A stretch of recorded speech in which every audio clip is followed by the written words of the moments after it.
Hi guys, welcome to chapter 5 of class 7 geography, जिसका नाम है वाटर। ओके, सो इस चैप्टर में हम वाटर के बारे में पढ़ेंगे, वाटर साइकिल के बारे में पढ़ेंगे, वेव्स, टाइड्स, ओशन करेंट्स के बारे में पढ़ेंगे। सो बेसिकली सबसे पहले मैं आपको ये बताता हूँ कि इस कोर्स रखने का पॉइंट क्या था।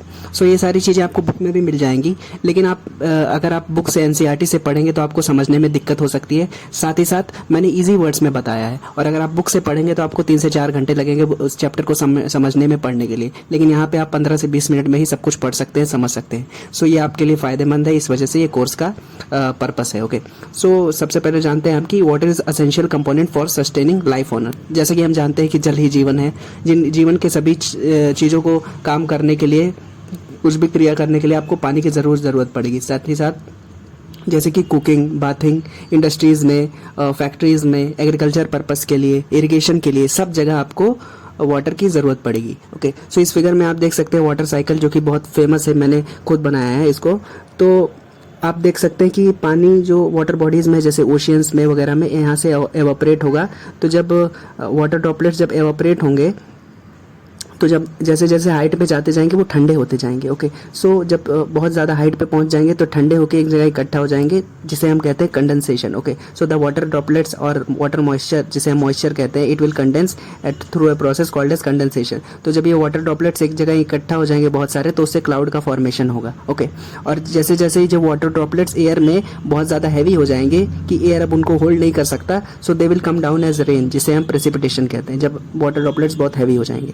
तो इस फिगर में आप ये भी देख पा रहे हैं कि बारिश हो रही है, एवापोरेशन हो रहा है, कंडेंसेशन हो रहा है, फिर प्रेसिपिटेशन या बारिश हो रही है। ओके, यहाँ पे आप एक और पॉइंट देख सकते हैं, जैसे रन ऑफ यहाँ पे है।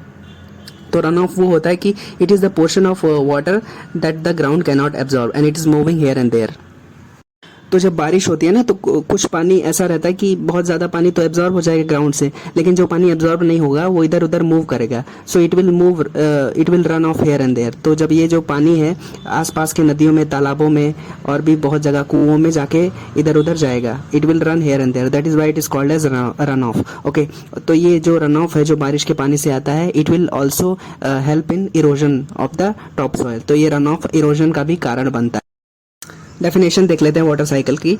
Okay, so the circulation of water from the seas and oceans and rivers to form clouds and after that they will come down as rain. So this whole process is called as water cycle. ये पूरा एक circulation, एक cycle है, बार बार repeat होता है। Okay, so the water from the oceans and rivers rises up due to heat of the sun. तो sun की heat से वो ऑपरेट होगा ऑपरेशन के प्रोसेस में, and the water vapour cools down when it attain certain height. तो after attaining certain height जो water vapour रहेगा कूल डाउन हो जाएगा। Okay, so this process is known as condensation. Okay, so when the water droplets become so heavy that the air cannot hold them, जैसे कि मैंने बताया, they will come down to the ground as rain, जिसे हम कहेंगे precipitation. Okay, so this entire process, this entire cycle of water is called as water cycle. Okay, अभी हम पढ़ेंगे कि सैलिनिटी क्या होती है। ओके, जिसे हम कहते हैं कि नमकीन। तो salinity is the amount of water in the amount of salt in grams present in 1 kilogram of water. Okay, so यहाँ पे आप करेक्ट कर लीजिए, आई एम सॉरी, यहाँ पे अमाउंट ऑफ वाटर की जगह अमाउंट ऑफ सॉल्ट रहेगा। तो जितना भी पानी के अंदर सॉल्ट प्रेजेंट रहेगा उसी को हम सैलिनिटी कहेंगे। तो 1 किलोग्राम पानी में जितना भी ग्राम सॉल्ट प्रेजेंट है वो सैलिनिटी बताएगा। जैसे कि हम जनरली कहते हैं कि सी वाटर की सैलिनिटी होती है 35 पार्ट्स पर 1000, मतलब 35 ग्राम सॉल्ट रहता है 1 किलोग्राम पानी के अंदर। ओके, सो ये उसकी सैलिनिटी बताता है। Next will study about distribution of water. तो जैसे कि हम जानते हैं कि पृथ्वी में 70% पानी है, 30% लैंड है। ओके, सो इसी वजह से अर्थ को ब्लू प्लैनेट भी कहते हैं।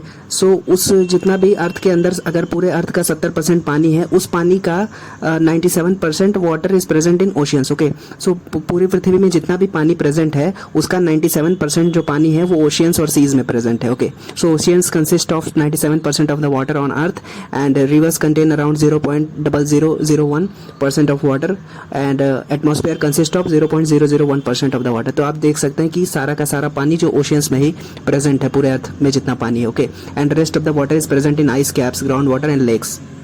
सो ज़्यादातर पानी अर्थ का 70% of the water is present in this oceans only. अभी हम पढ़ेंगे what is oceans circulation. Okay, so all the oceans are connected to one another. जैसे कि हम जानते हैं कि सारे ओशियंस एक दूसरे से कनेक्टेड हैं, जुड़े हुए हैं। And an event in one ocean causes an event in other, मतलब सारे ओशियंस, एक इवेंट ओशियन में अगर कुछ होता है तो उसका कनेक्शन दूसरे ओशियन से भी है। So the moment that occur in the ocean can be broadly divided into 3 categories. तो ओशियंस पे जनरली 3 टाइप ऑफ मूवमेंट्स होते हैं, टाइड्स, वेव्स और करंट्स। सो ये तीनों हम एक एक करके पढ़ेंगे। And March 22 is celebrated as world water day. So जैसा कि हम जानते हैं कि 3 टाइप्स ऑफ ओशन मूवमेंट्स होते हैं। ओशन के अंदर 3 तरह के मूवमेंट्स होते हैं। पहला है टाइड्स, दूसरा है वेव्स और तीसरा है करंट्स। तो एक एक करके हम पढ़ेंगे। तो सबसे पहले पढ़ेंगे वेव्स के बारे में, जिसे हम कहते हैं लहरें। Okay, so the rise and fall of ocean water is called as wave. तो ओशियन के जो वाटर है, जो समुद्र में जो पानी है, उठता रहता है, गिरता रहता है, तो उसे हम वेव्स कहते हैं, लहरें कहते हैं। ओके, सो जितनी ज़्यादा तेज हवा बहेगी उतना ही ज़्यादा ये वेव्स हाइट अटेन करेंगे। Okay, so waves are dependent on wind speed, जैसा कि मैंने बताया। And waves are formed when the winds hit the ocean surface. मतलब जब हवाएं टकराएंगी ओशन के सरफेस पे, तो उसी से वेव्स का या लहरों का फॉर्मेशन होगा। तो जितनी ज़्यादा स्ट्रॉन्ग विंड रहेगी उतना बड़ा वेव का आपको हाइट देखने को मिलेगा। तो ये फिगर आप देख सकते हैं, वेव्स। तो जब भी अर्थक्वेक आएगा, जब भूकंप आएगा या फिर ज्वालामुखी फटेगा, तो बहुत ज़्यादा volume of ocean water shift होता है। Okay, so events like earthquake and volcanic eruption can shift huge volumes of ocean water and this leads to the formation of various waves. Okay, so huge tidal waves like, जिसे हम tsunami कहते हैं, can lead to lot of destruction. तो जब हम tsunami की बात करते हैं तो दीज आर ऑल्सो वेव्स। तो सुनामी भी एक तरीके की वेव है, लेकिन ऐसी वेव जिसकी हाइट बहुत ज़्यादा हो गई है। और जनरली जब अर्थक्वेक या वॉल्केनिक इरप्शन होता है तो उससे सुनामी जैसी चीज़ें घटती हैं। ओके, क्योंकि बहुत ज़्यादा ओशियन वाटर शिफ्ट होता है, huge volumes of ocean water. तो the word tsunami is derived from a Japanese word, जिसे हम कहते हैं harbour waves. Okay, so tsunami मतलब हार्बर वेव भी होता है, because the harbour gets destroyed whenever a tsunami comes. Okay, तो इसी वजह से इसका नाम हार्बर वेव्स कहा गया है। तो आप देख सकते हैं, the shores get destroyed during a tsunami and waves can be of height up to around 15 metres. तो 2004 का सुनामी आप सबको याद होगा, क्योंकि सुमात्रा अरेबियन सुमात्रा और अंडमान के रीजन के आसपास में अर्थक्वेक आया था, जिसकी वजह से क्या हुआ था कि इंडियन प्लेट बर्मा प्लेट के नीचे चली गई थी, जिसे म्यांमार कहते हैं। सो 2004 में जो सुनामी आई थी ना, वो अर्थक्वेक की वजह से ही आई थी, क्योंकि अर्थक्वेक जब हुआ और इंडियन प्लेट चली गई नीचे, बर्मा प्लेट के नीचे चली गई, सबडक्ट हो गई, सबडक्शन हो गया। तो इसी की वजह से huge volume of ocean water shift हुआ था, जिसकी वजह से ह्यूज डिस्ट्रक्शन हुआ था, सुनामी आई थी। करीब करीब 15 मीटर की हाइट की सुनामी आई थी। ओशन मूवमेंट में नेक्स्ट चीज हम पढ़ेंगे टाइड के बारे में। ओके, सो टाइड, जिसे हम ज्वार भाटा कहते हैं। So the rise and fall of ocean water twice a day is called as a tide. Okay, so दिन में 2 बार होता है and it is the rise and fall of ocean water. Okay, so इसे हम टाइड कहते हैं। सो tides और ओशियंस में एक डिफरेंस है कि वेव्स विंड स्पीड पे डिपेंड करते हैं। मतलब जितनी ज़्यादा विंड स्पीड रहेगी, टकराएगी ओशियन सरफेस से, उतनी ज़्यादा लहरें उठेंगी। लेकिन टाइड्स है ना, tides depend on the gravitational force of the sun and the moon. Okay, so ये आपको याद रखना होगा कि tides depend on the gravitational force of the sun and the moon. Okay, so during high tide oceans water hit the ocean shore and during low tide water recedes the shore. मतलब जब high Tide रहेगी ना, तब बहुत सारी ये tides आएंगी, टकराएंगी ocean के शोर पे, किनारों पे। और जब लो टाइड रहेगी तो पानी ऐसा समुद्र की तरफ वापस जाएगा। Water will recede back from the shore to the ocean itself. Okay, so tides are caused due to the gravitational force of the sun and the moon. जैसे मैंने बताया कि tides are called by the gravitational force.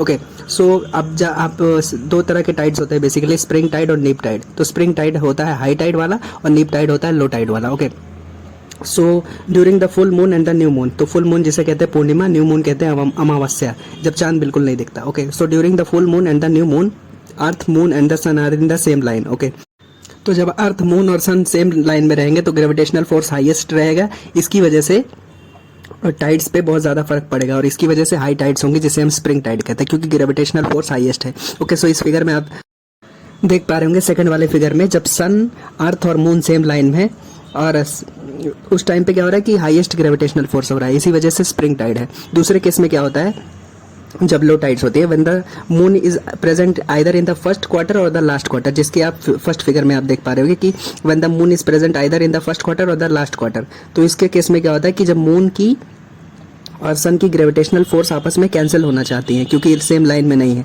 तो जब subtract होंगी तो basically जो force रहेगा, ग्रेविटेशनल पुल बेसिकली कम हो जाता है। तो इसकी वजह से लो टाइड का फॉर्मेशन होता है और नीप टाइड से हम कहते हैं। Okay, so when the moon is either in the first quarter or the last quarter, then the gravitational pull of the sun and the moon will somehow get cancelled and low tides will occur, which are called as neap tides, जैसा कि मैंने बताया। Okay, so high tides important हैं इस वजह से, because high tides help in navigation, मतलब जो मछुआरे या चलते हैं, जो समुद्र वगैरह में चलते हैं, उनके लिए नेविगेशन में शिप्स वगैरह की मदद करती हैं high tides. Okay, and ships arrive faster at ports during high tides and also fish come to the shore during high tides. तो इस वजह से भी हाई टाइड्स इंपॉर्टेंट है. मूवमेंट्स इन ओशियन में हम थर्ड टाइप पढ़ेंगे. जैसे कि 3 मूवमेंट होते हैं ओशियन के अंदर. पहला है वेव्स, टाइड्स और तीसरा है ओशन करेंट्स. तो हम ओशन करेंट्स के बारे में अब पढ़ेंगे. सो ओशन करंट क्या होता है? Basically ocean currents are streams of water, okay, huge volumes of water moving constantly in a definite direction. तो मतलब ओशन करंट क्या है कि they are basically huge volumes of water, stream of water, and it is moving constantly, हमेशा move कर रहा है, निरंतर मूव कर रहा है और किसी पर्टिकुलर डायरेक्शन में मूव कर रहा है. ओके, सो जब तीनों कंडीशन सेटिस्फाई होंगे कि ह्यूज वॉल्यूम ऑफ वाटर है, हमेशा मूव कर रहा है, लगातार मूव कर रहा है और किसी पर्टिकुलर डायरेक्शन में मूव कर रहा है, तो उसको हम कहेंगे ओशन करंट है वो. Okay, so ocean current can be hot और कोल्ड. ओके, सो बेसिकली ये पानी है, huge volume of water, streams of water, इसी को हम ओशन करंट कह रहे हैं, जो किसी पर्टिकुलर डायरेक्शन में मूव कर रहा है, हमेशा मूव कर रहा है. So ocean current can be hot and it can be cold also. Okay, so ocean current जो वार्म रहते हैं, जो कि वार्म या हॉट करंट्स होते हैं, they originate basically in places close to the equator, क्योंकि वहाँ पे सनलाइट मैक्सिमम है, सन की रेस डायरेक्ट पड़ रही है इक्वेटोरियल रीजन पे, इक्वेटर के आसपास. तो जो पानी है जल्दी गर्म होगा, तो वहाँ से जो करंट्स ओरिजिनेट होंगी उसे वार्म करंट्स कहेंगे, क्योंकि वो वार्म एरिया में ओरिजिनेट हो रहा है. और कोल्ड करंट्स क्या होती हैं? They basically cold currents originate in places near the poles. So polar regions के आसपास जो करंट्स ओरिजिनेट होंगी वो करंट्स होंगी cold currents. Okay, so they are cold ocean currents. Okay, so the cold ocean currents take water from high latitudes poles to the lower latitudes. जैसा कि बात ही पता चल रही है कि कोल्ड करंट्स होंगी, कोल्ड एरियाज में ओरिजिनेट होंगी, ऐसे एरियाज में ओरिजिनेट होंगी जो पोल्स के करीब है. तो पोल्स के करीब तो हाई लैटिट्यूड एरिया है, तो जब वहाँ से ओशन करंट्स मूव करेंगी तो लो लैटिट्यूड्स या इक्वेटोरियल रीजन की तरफ बढ़ेंगी. और जो वार्म करंट्स है, जो कि इक्वेटोरियल रीजन में ओरिजिनेट हो रही है, वो मूव करेंगी हायर लैटिट्यूड्स में, या फिर जिसे कहते हैं पोलर रीजन्स की तरफ. Okay, so hot current cold current की तरफ मूव करती है, कोल्ड करंट हॉट करंट की तरफ मूव करती है. ओके, बेसिकली दोनों मूव करना चाहते हैं. तो जो वार्म करंट है लो लैटिट्यूड से हाई लैटिट्यूड की तरफ बढ़ेगी, और जो कोल्ड करंट है वो हाई लैटिट्यूड से लो लैटिट्यूड की तरफ आएगी.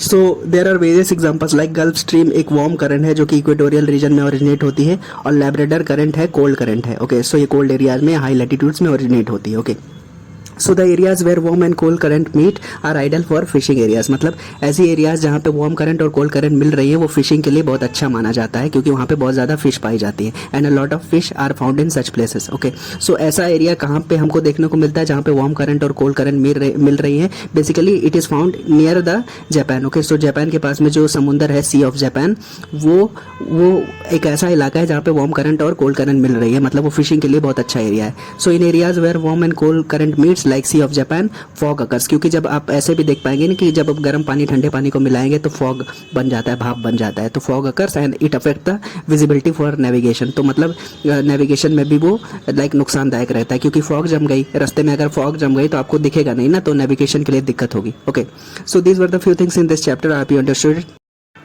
Thank you so much for watching. Please like and subscribe.